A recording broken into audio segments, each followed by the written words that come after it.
आज हम आ गए हैं कुल्लू ज़िले के मणिकरण में स्थित मणिकरण गुरुद्वारे में।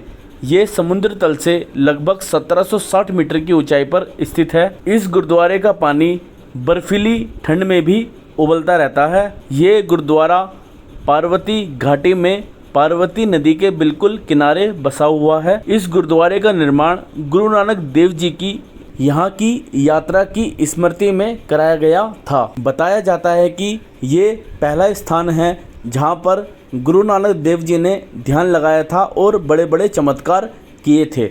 चलिए दोस्तों, वीडियो शुरू करते हैं और कवर करते हैं मणिकरण साहिब गुरुद्वारे को। अगर आप मणिकरण साहब अपनी बाइक या कार से आते हैं तो यहाँ पर बहुत बड़ी कार पार्किंग अवेलेबल है, इसलिए आपको पार्किंग को लेकर चिंतित नहीं होना है। दूसरी चीज़, यहाँ आप बस से भी पहुँच सकते हैं। आपको मनाली से व कुल्लू से दोनों जगहों से यहाँ पहुँचने के लिए बस मिल जाएगी। अगर आप गुरुद्वारे के टाइमिंग की बात करेंगे तो गुरुद्वारा 24 घंटे खुला रहता है। बस जो पीछे मंदिर की ओर जाने वाला रास्ता है वो रात को 10 बजे बंद हो जाता है। आप देख सकते हैं अब हम गुरुद्वारे की ओर बढ़ चुके हैं। इस समय हम पुल के ऊपर चल रहे हैं। पुल के नीचे से पार्वती नदी गुजरती है जो कि बहुत ही ज़्यादा सुंदर नज़ारा प्रस्तुत करती है। साथ ही सामने ये जो आप धुआं उठते हुए देख रहे हैं ये निकल रहा है हॉट वाटर स्प्रिंग से जो कि मंदिर में स्थित है। ये है शिव मंदिर मणिकर्ण और आप देख सकते हैं ये है पार्वती नदी जो कि घाटियों से होती हुई बहुत ही ज़्यादा शानदार नज़ारा बनाती है।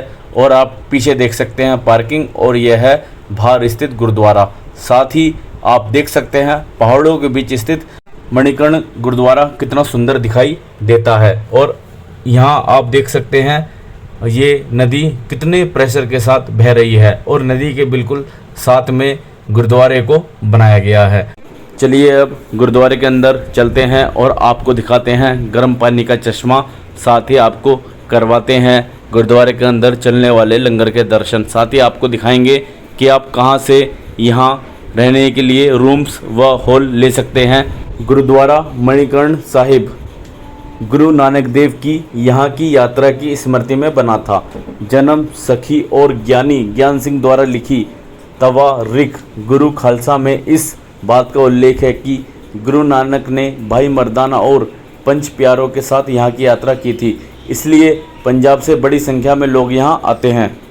ये है गुरुद्वारा साहिब में स्थित गर्म पानी का चश्मा जहाँ पर आप स्नान कर सकते हैं। ये पानी बहुत गर्म होता है, इसलिए आपको यहाँ नहाने से पहले चेतावनी दी जाती है कि आप थोड़ा सा पहले बाहर नहाएं, उसके बाद ही आप कुंड के अंदर प्रवेश करें। और अब हम बढ़ चले हैं गुरुद्वारा साहिब के लंगर हॉल की ओर, जहाँ से आपको रूम और हॉल की सुविधा के लिए पर्ची मिलती है। तो ये है मेन एंट्रेंस। आप देख सकते हैं यहाँ पर लोगों की भीड़ लगी है। गुरुद्वारा साहिब और लंगर हॉल में प्रवेश करने से पहले आपको अपने सर पर कपड़ा बांधना होता है। साथ ही यहाँ पर चप्पल रखने के लिए एक रूम भी बना है जहाँ पर आपको अपनी चप्पल रखनी है। चलिए सबसे पहले हम अपनी जूतों को उतार देते हैं और रख देते हैं संभाल कर, ताकि किसी भी तरह का रिस्क ना हो। ये आप देख सकते हैं हम लोग घुस गए हैं जूता घर में, जहाँ पर हम अपना जूता उतार देंगे। और उतारने के बाद अब हम आपको सबसे पहले लेके चलेंगे गर्म गुफा में, जहाँ आप देखेंगे कि पूरा का पूरा हॉल बिल्कुल गर्म होता है। ऐसा लगता है कि आप किसी भट्टी में प्रवेश कर गए हों। आप देख सकते हैं सामने हॉट केव्स लिखा हुआ है। अब हम आपको गर्म गुफा के अंदर लेकर जाएंगे और दिखाएंगे किस तरीके की ये गर्म गुफा है।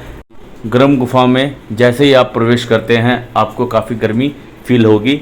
वैसे तो जून का महीना है और यहाँ पर काफ़ी ठंड है। आपको 2-2 रजाई ओढ़नी पड़ती हैं यहाँ पर जब आप सोते हैं। फिर भी इस गर्म गुफा में आपको ऐसा लगेगा कि आप दिल्ली की गर्मी में आ गए हैं, बिल्कुल हॉट। और आप यहाँ पर ज़्यादा देर टिक भी नहीं पाएंगे। आप देखिए इस तरह ये गर्म गुफा है और यहाँ पर एक इस तरह की चट्टान भी रखी गई है जो कि नेचुरली है। और यहाँ पर आप देख सकते हैं गुरु गोविंद सिंह और गुरु नानक जी की तस्वीरों को लगाया गया है। और ये इकलौता गुरुद्वारा है जहाँ पे आपको विभिन्न देवी देवताओं की तस्वीरें भी गुरुद्वारे के अंदर लगी हुई दिख जाएंगी। अब हम आपको अन्य भाग की ओर ले जाएंगे जहाँ पर इस गुरुद्वारे को बनाने वाले गुरुजी की तस्वीर भी लगी हुई है। तो चलिए अब हम चलते हैं उस पार्ट में जहाँ पर तस्वीर रखी गई है बाबा जी की। और यहाँ आप देख सकते हैं महिलाओं को माथा टेकते हुए, और कुछ लोग दीवारों पर लिख देते हैं, जिसकी वजह से यहाँ पर लिखा गया है कि भैया दीवारों पर लिखकर अपनी यात्रा को ख़राब ना करें। और ये जो आप शिला देख रहे हैं ये भी नेचुरली है यहाँ पर, और ये है बाबा जी जिन्होंने अकेले इस गुरुद्वारे के निर्माण की नींव रखी थी, और अकेले अपने कंधे पर सीमेंट की बोरियां ला ला के इस गुरुद्वारे के निर्माण को शुरू किया था। बाद में कई सारी संगतों ने मिलकर इस गुरुद्वारे को बनाया और आज के रूप में लेकर आए। चलिए अब हम आपको लेकर चलते हैं लंगर हॉल। लंगर हॉल के लिए आपको लेफ़्ट मुड़ जाना है, राइट मुड़ेंगे तो आप बाहर मार्केट में चले जाएंगे। जैसे ही आप सामने देखेंगे आपको कई सारी भगवानों की तस्वीर दिख जाएंगी जो कि इस गुरुद्वारे को काफ़ी यूनिक बनाती हैं। और अब हमने अपने सर पे कपड़ा बांध लिया है और बढ़ चले हैं लंगर भवन की ओर। आप देख सकते हैं गुरु का लंगर, तो गुरु के लंगर में एंट्री कर चुके हैं। एंट्री करते ही आप राइट साइड में देखेंगे बहुत सारे लोग बैठे हैं। ये सभी लोग रूम की बुकिंग करवा रहे हैं। आप देख सकते हैं ये जो बाबा जी बैठे हैं ये आपका आधार कार्ड देखकर आपका एड्रेस वेरीफाई करते हैं, और फिर आपके साथ महिलाओं को देखकर ही ये आपको पर्सनल रूम देंगे। अगर आपके साथ महिला नहीं है तो आपको हॉल ही मिलेगा, साथ ही बिछाने के लिए गद्दा, ओढ़ने के लिए रिजाई और सर रखने के लिए आपको पिलो भी मिल जाएगा।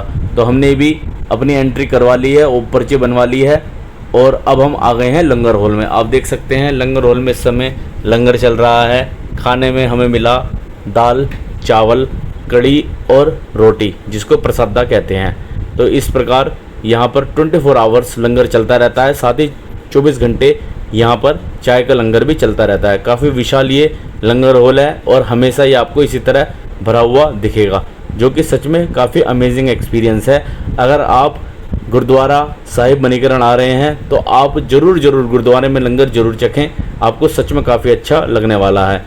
लंगर चखने के बाद अब हम बाहर आ गए हैं। बाहर आते ही आपको अपने सर से रुमाल हटा देना है। अगर आप दरबार साहिब में जा रहे हैं तो आपको सर पे रुमाल बांध के रखना है। तो अब हम दरबार साहिब में जाएंगे, इसलिए हमने अपना सर का रुमाल उतारा नहीं है। रुमाल आपको यहीं दरवाजे पे एंट्रेंस में ही एक बॉक्स में रखा हुआ मिल जाएगा। साथ ही ये जो आप रूम देख रहे थे ये था वेटिंग हॉल, जहाँ पर अपने फैमिली मेम्बर को बुकिंग लेते वक्त बिठा सकते हैं। अब हम आ गए हैं दरबार साहिब के बिल्कुल बाहर। यहाँ भी आपको देवी देवताओं की बहुत सारी तस्वीरें दिख जाएंगी, जो कि इस गुरुद्वारे को काफ़ी यूनिक बना देते हैं, क्योंकि पूरी दुनिया में केवल यही एक ऐसा गुरुद्वारा है जहां आपको देवी देवताओं की तस्वीर देखने को मिलेंगी। अब आप देख सकते हैं सामने दरबार साहिब में आपको गुरुवाणी का पाठ करते हुए बाबा जी दिख जाएंगे। साथ ही आप देख सकते हैं यहाँ पर बड़ी संख्या में भक्तगण बैठे हुए हैं और गुरुवाणी को सुन रहे हैं। हमने भी यहाँ पर काफ़ी समय बिताया और गुरुवाणी को सुना। सच में बहुत शांति मिली यहाँ पर बैठने के बाद। अगर आप मणिकरण साहिब गुरुद्वारा आते हैं तो मैं आपको हाईली रिकमेंड करूँगा कि आप दरबार में ज़रूर बैठें। यहाँ पर सुबह और शाम में आरती होती है, आरती को ज़रूर सुनें, आपको काफ़ी अच्छा लगने वाला है। इस तरह दोस्तों गुरुद्वारा साहिब मणिकरण की यात्रा काफ़ी अच्छी होने वाली है।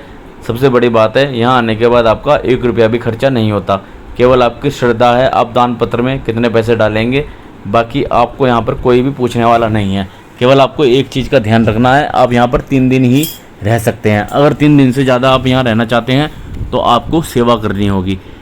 अगर आप सेवा करते हैं तो आप यहाँ जितना दिन चाहें उतने दिन रह सकते हैं, आपको कोई पूछने वाला नहीं है। लेकिन 3 दिन के बाद आपको यहाँ पर ज़रूर टोक देंगे कि भाई या तो सेवा करो या फिर आप जाओ। इस तरह अगर आप चाहते हैं कि आप दरबार साहिब में आकर सेवा करें तो आप बिंदास यहाँ पर महीने, 2 महीने, साल, 2 साल जितना चाहें रुक सकते हैं और सेवा कर सकते हैं और धर्म लाभ कमा सकते हैं। अब हम आ गए हैं एकोमोडेशन एरिया के बाहर की ओर और आप देख सकते हैं सामने ये जो बिल्डिंग दिख रही है यहाँ पर भी एकोमोडेशन अवेलेबल है। साथ ही यह गुरुद्वारा साहिब और आप देख सकते हैं पुल और पार्वती नदी को बहते हुए, जो कि काफ़ी सुंदर दृश्य प्रस्तुत करती है।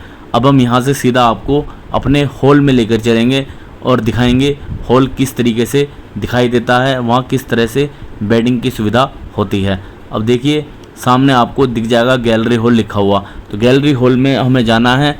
गैलरी हॉल में ही आप अगर अकेले आ रहे हैं तो रुक सकते हैं। यहाँ आपको लॉकर भी मिलेगा, बस आपको एक चीज़ का ध्यान रखना है, आपको अपना पर्सनल लॉक लेके जाना होगा।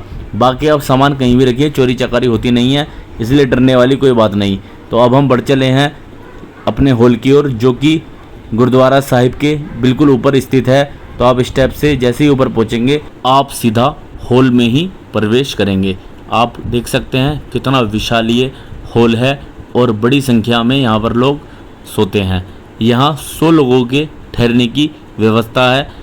मैं यहाँ पर 2 रात और 3 दिन रुका, लेकिन मैंने कभी भी यहाँ पर 50 लोगों से ज़्यादा नहीं देखा, क्योंकि ज़्यादातर लोगों को पता नहीं है कि यहाँ पर ठहरने की भी व्यवस्था है।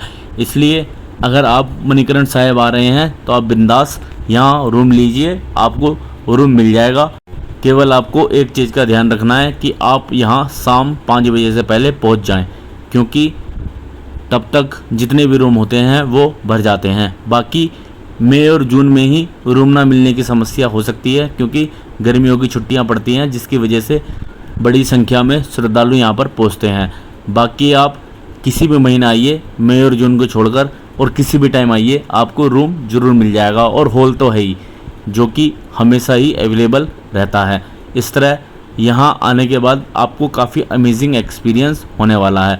अब हम आपको लेकर जा रहे हैं एकोमोडेशन एरिया की ओर, और आप देखेंगे यह है पूरा एकोमोडेशन एरिया, जहां पर आपको पर्सनल रूम दिख जाएंगे। यहां पर टोटल 400 रूम और 2 हॉल अवेलेबल हैं, इसलिए आप बिल्कुल भी चिंता ना मानिए, आपको रूम मिल तो जाएगा ही। और आप देख सकते हैं यह दरबार साहिब के ऊपर बना हुआ गुंबद, तो इस तरह काफ़ी बेहतरीन यहाँ का आपको एक्सपीरियंस होने वाला है। अब हम आपको दिखाएंगे यहाँ का गर्म पानी का कुंड, जहाँ से हमेशा गर्म पानी निकलता रहता है, और इसी गर्म पानी में गुरुद्वारे में सर्व होने वाले चावल बनते हैं। इस तरह यहाँ आपको काफ़ी अमेजिंग एक्सपीरियंस होने वाला है। साथ ही आपको यहाँ पर जगह जगह कई सारे गर्म पानी के कुंड दिख जाएंगे। तो चलिए अब हम आपको दिखा देते हैं शिव मंदिर में स्थित गर्म पानी का कुंड। तो जैसे ही आप ऊपर आके नीचे की तरफ झाँकेंगे आपको दिखाई देगा सबसे पहले मंदिर की ये मीनार, और नीचे की तरफ जैसे ही आप झाँकेंगे आपको दिखेगा गर्म पानी का कुंड। ये देखिए जहाँ से धुआं उठ रहा है, यही है गर्म पानी का कुंड, जहाँ पर बड़ी संख्या में पर्यटक पहुँचते हैं और इस अनोखे चमत्कार को देखकर काफ़ी खुश होते हैं। अब हम आ गए हैं नीचे, और अब हम आपको बिल्कुल नज़दीक से दिखा देते हैं गर्म पानी का कुंड। यहाँ आप देख सकते हैं लोग यहाँ पर अपने चने व चावल उबाल रहे हैं, जो कि 20 रुपये की थैली मिलती है। यहीं बैठा एक बंदा इस थैली को बेचता है। और यहाँ आप देख सकते हैं घड़ों में रखे गए चावल, जो कि इस गर्म पानी के कुंड में बन रहे हैं। यहाँ आप देख सकते हैं कितनी तेज़ टेम्परेचर में पानी उबल रहा है, और उबलते हुए यहाँ आप पानी को देख सकते हैं। ये देखिए पानी का उबाल और उठता हुआ धुआं। साथ ही यहाँ पर शिव जी की प्रतिमा को लगाया गया है। ये देखिए शिव जी की प्रतिमा।